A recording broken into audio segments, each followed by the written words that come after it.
What's going on, folks? Dylan Reed Wyatt here for the Can I Say One Thing tour. It's August 24th, Sunday. So, for those of y'all going to church, God bless you. For all those who believe in other religions and don't go to church, God bless you too. Yeah. So, things are wrapping up in Eureka. And just getting stuff ready. And what I wanted to do today was take a quick moment to trying to re-talk about what this is all about. I wanted to throw in the God bless you thing for everybody only because this isn't religious, but at the same time, every movement, I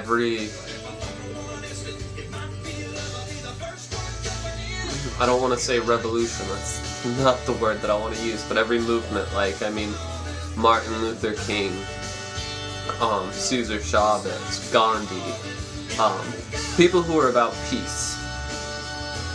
They always had this tie to the spirit, the religious aspects of culture.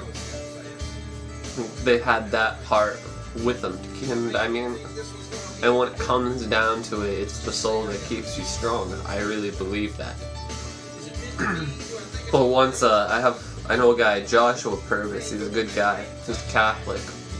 A really interesting cat because it wasn't until he was 19 that he decided to be Catholic.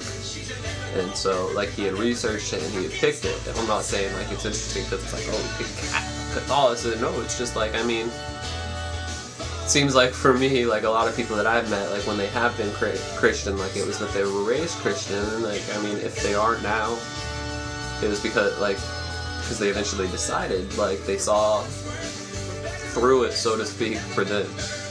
They couldn't see their own salvation in the religion, So, I think it's really interesting when people really when you make a choice like that, that's big. It's a leap of faith to believe in something like that. So if you're an adult and you make it, that's really courageous. It's really respectable. Whereas when you're a kid and you just grow up with something, it's not that it's not respectable that you believe in it. It's just that sometimes I don't know, it's great that you believe in that too. It's honestly, what it really is, there's a movie, I was a distance runner in high school, so, Steve Prefontaine is a hero to me, and when I was in high school, a movie came out with Billy Crudup playing, Steve Prefontaine, and it's called Without Limits, and the guy said, and there's the line in there that just says, believing in anything is a miracle. And even as a kid, when I heard that, I just kind of knew it was true. It was to actually, it's amazing. In a world where, a lot of people can go bitter and see it in a really dark, skewed view, to believe in something that's better than us. And then, in the idea of believing it and that you're working for it to make it better. One can only hope to do that, but that's amazing to be able to do it. To see the atrocities of the world and be able to turn it. And acknowledge that they're there. But still understand that, though they're there today, because of something higher, it can be worked upon. The strength is there to make it so that's not the case tomorrow. If that makes any sense. But,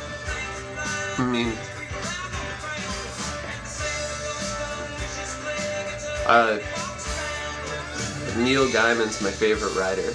He's a British guy. He wrote Stardust, the movie. It's a book.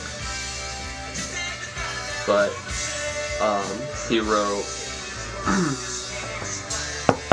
He wrote American Gods, The Anansi Boys. Those are some of the books. He writes a comic book called Sandman. He wrote Beowulf, the movie. He wrote that script. Sandman was how I discovered him, the comic book, and it's about the King of Dream, who's not a god, but he's the endless, and it's like death, dream, destiny, delusion, desire. There's one more, I think. Destruction. Still one more. But they're not gods or anything. They just control these aspects. And in that world, the King of Dream, he kind of, there's a part where he kind of explains religion as being something religions start in his realm, where people dream. And so gods take form there as people think them up. And as more people begin to believe in them, they gain strength and they move out of the dreams into the real world, into their own world, creating their own space, their own niche in it. And